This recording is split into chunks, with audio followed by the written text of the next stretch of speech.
What's going on, everybody? Welcome back to the channel. My name is Paul, and in this video, we are talking about how you can scale sales on Amazon and expand your market share for your existing targets. So this video is not talking about how to get new targets into your internal flywheel, but more so about how to expand your market share for all targets in your existing flywheel. So the report we like to utilize for that operation is the search term impression share report, which you can download in the report section in the advertising console. And then you can either utilize, last 30 days or last 65 days, whatever you prefer. I would always like to look at the last 65 days just to have more data. And then we export it into Excel or Google Sheets. I just prefer Google Sheets. So next, let me just minimize my effing face.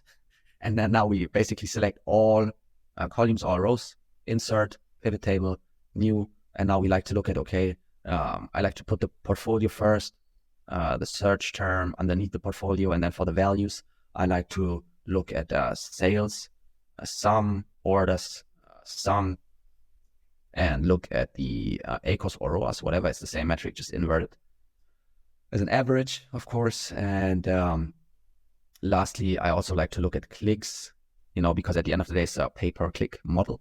And now we just look at the search impression. No, let's use the share, not the rank. So here, rank, let's put the, where's the rank? Here's the rank. Let's put it here. Okay, now to sales, blah, icons, whatever. This is good for now. Ideally, we want to see all metrics, but this doesn't make sense. So let's remove this and put the search term. I replaced it as that's on me. And now we basically have all the metrics we want to see. Put it here. And now we basically can see the performance of all portfolios. So I would always recommend, best practice in my opinion, is segmenting your child ASINs per portfolio. Because if you don't, then you see, multiple, the search term performance of multiple ASINs in a portfolio if you have no clean segmentation. And let's use an example. So let's assume you have, segmented your child ASINs per portfolio. Now we zoom in, okay, and we want to specifically, let's use the top one just for ease of the example. We want to insert filters, filter, deselect everything with 0 orders, deselect everything with 0 orders. And that's not a good example because we don't have that much data, but it's just here that doesn't make sense. We got to get the average here, boom, cool. Now we basically want to look at the target or the search term performance. Of course, this is a product target. We have proof of concept, we have sales here. Counted, that makes sense.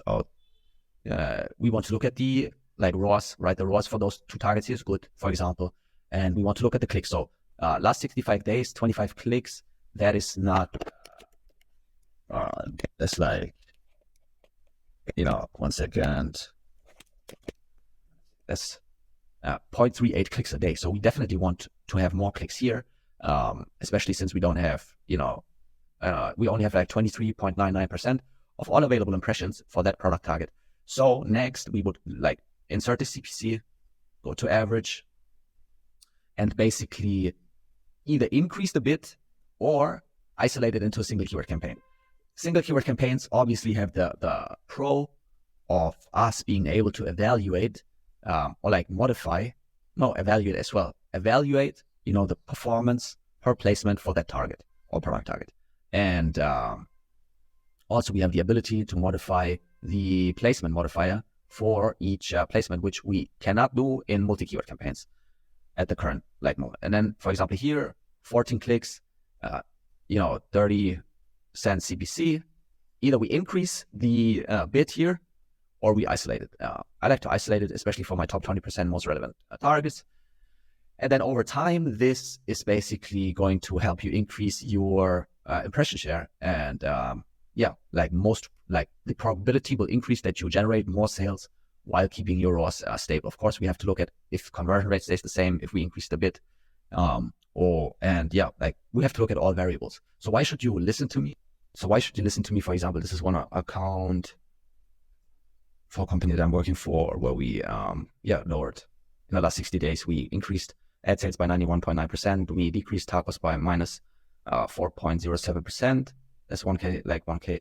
Another case is we increased ad sales by 42.5%, lowered tacos by 0.35%, increased total sales by 40.5%. And yeah, I mean, that's the process that I use to grow sales. And it's just common sense, you know, if we increase market share for around the same bit, and like if we keep conversion rate stable, of course we're going to make more sales.